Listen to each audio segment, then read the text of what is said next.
Hey guys, मैं हूं जितेंद्र और आप सभी का स्वागत है मेरे यूट्यूब चैनल कॉमर्स की दुनिया में। गाइस, आज के इस वीडियो में हम बात करेंगे कैश फ्लो स्टेटमेंट के अपने एक न्यू टॉपिक पर।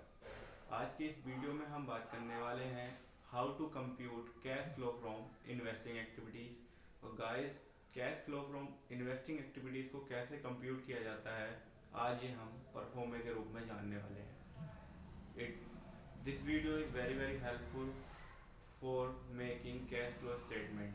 सो गाइस, हमने पिछली वीडियो में आपको बताया है कुछ ट्रांजेक्शन्स को किस तरह से cash flow from operating activities में रिकॉर्ड किया जाता है। तो वो टॉपिक अगर आपने नहीं देखा है तो उसको आप प्लीज़ अच्छी तरह से देख लीजिए, क्योंकि पार्ट नंबर 2 होगा अब हमारा। कैश फ्लो स्टेटमेंट को फाइनलाइज करने का एक और कदम आगे हम बढ़ रहे हैं। तो फटाफट हम इस वीडियो को देख करके आज समझ लेंगे cash flow from investing activities कैसे कैलकुलेट की जाएंगी। तो हमें सबसे पहले क्या होगा, हमें सबसे पहले हेड बनाना है cash flow from investing activities. और इसमें कौन कौन सी एक्टिविटीज़ को लिखा जाएगा। यहाँ पर सबसे पहले कैश इनफ्लो, यानी कि जो कंपनी में कैश आता है उसको इनफ्लो बोलते हैं, और जो कंपनी से बाहर जाता है उसे कैश आउटफ्लो कहते हैं। तो इनफ्लो किस किस कंडीशन में होता है, चलिए देखते हैं।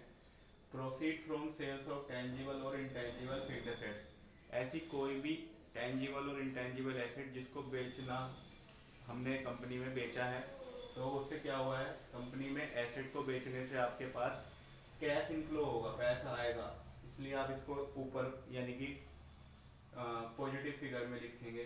Proceed from sales of investment, अगर आप किसी इन्वेस्टमेंट का सेल्स कर देते हैं लेकिन वो मार्केटेबल सिक्योरिटी से हटकर होना चाहिए, यानी कि मार्केटेबल सिक्योरिटी के अलावा अगर आप कोई इन्वेस्टमेंट का जो सिक्योरिटी है उसको बेच रहे हैं तो उससे भी आपको कैश इनफ्लो होगा इन्वेस्टिंग एक्टिविटी में। जो मार्केटेबल सिक्योरिटीज होती हैं वो जो है आपके करंट एसेट में ली जाती हैं, करंट इन्वेस्टमेंट के रूप में ली जाएंगी। लोन्स एंड एडवांस, अगर हम बात करें शॉर्ट टर्म और लॉन्ग टर्म लोन की, तो उसका रिपेमेंट जो रिसीव्ड हुआ है लोन और एडवांस लेने पर आपको क्या होगा, आप कैश इनफ्लो करेंगे। ठीक।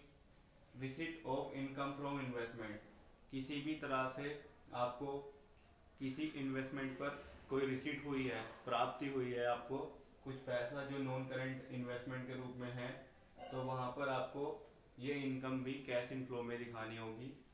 डिविडेंड रिसीव्ड ऑन शेयर्स, जब डिविडेंड मिलेगा आपको शेयर्स पर, वो भी आपका क्या होगा, कैश इनफ्लो में आएगा। ठीक। डिविडेंड रिसीव्ड ऑन शेयर्स, आपने कहीं शेयर्स इन्वेस्ट किए हैं जिस पर आपको इन्वेस्टमेंट के रूप में डिविडेंड इनकम के रूप में मिल रहा है, तो आपके लिए क्या होगा, कैश इनफ्लो होगा। इंटरेस्ट रिसीव्ड ऑन डिवेंचर, किसी कंपनी में या किसी अन्य जगह पर आपने किसी कंपनी के डिवेंचर्स परचेज किए हुए हैं, तो वहाँ से आपको जो इंटरेस्ट मिलेगा वो भी आपके लिए कैश इनफ्लो होगा, cash inflow from investing activities में आएगा। अब बात करते हैं इसमें जो नेगेटिव फिगर्स हैं, यानी कि कहना चाहिए जो आपकी लेस होने वाली फिगर हैं, वो कौन कौन सी होंगी। तो cash used in investing activities, कौन कौन सी एक्टिविटीज़ ऐसी हैं जिसमें हम इन्वेस्टिंग एक्टिविटीज़ के थ्रू कैश का यूज़ करते हैं, यानी कि कैश आउटफ्लो होता है हमारा।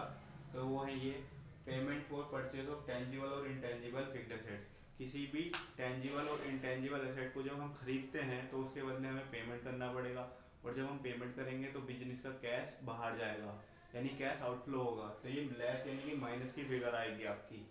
फिर है payment for purchase of investment except marketable security, किसी मार्केटेबल सिक्योरिटी को छोड़कर अगर आप कोई इन्वेस्टमेंट खरीद रहे हैं, कोई सिक्योरिटी खरीद रहे हैं, तब वहाँ पर भी आपको क्या होगा, कैश आउटफ्लो करना पड़ेगा, पैसा बाहर देना पड़ेगा, और उससे क्या होगा, आपका कैश इनफ्लो जो होगा इन्वेस्टिंग एक्टिविटीज़ का वो कम होने लगेगा।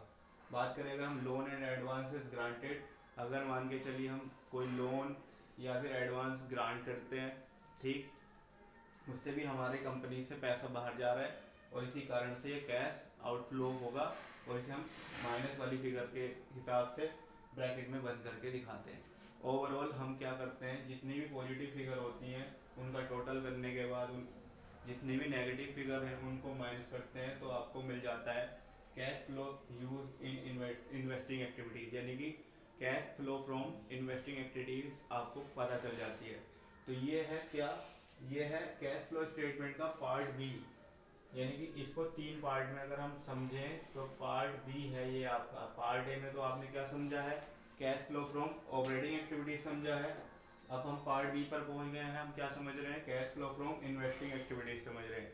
ये परफॉर्मा वैसे तो आपके लिए इजी है, मतलब आपको ऐसा लग रहा होगा कि काफ़ी सिंपल सी चीज़ है, लेकिन हर चीज़ को आपको समझाने के लिए हम हर बार टू द पॉइंट बात करते हैं, और हमेशा हम यही कोशिश करते हैं कि आपको छोटी छोटी बातें बताई जाएं, जिससे अब आप ये जब वीडियो देख लेंगे, इस वीडियो को देखने के बाद जब हम cash flow from investing activities की कैलकुलेशन करेंगे, तब हमारे लिए ये परफॉर्मा, ये इन्फॉर्मेशन बहुत ही काम आएगी। तो इसलिए हम कहते हैं कि हमारी हर वीडियो को आप देखते रहें, जब जब जिस टाइम जो वीडियो अपलोड हुई है उसे उसी समय पर आप अगर देख लेंगे तो हर टॉपिक आपके लिए बहुत आसान हो जाएगा। गाइस, अगर ये टॉपिक आपको समझ में आ गया हो तो प्लीज़ आप इस वीडियो को लाइक ज़रूर करें, शेयर करें अपने फ्रेंड के साथ, और अगर चैनल सब्सक्राइब नहीं किया है तो प्लीज़ चैनल को सब्सक्राइब भी करें। Thank you so much.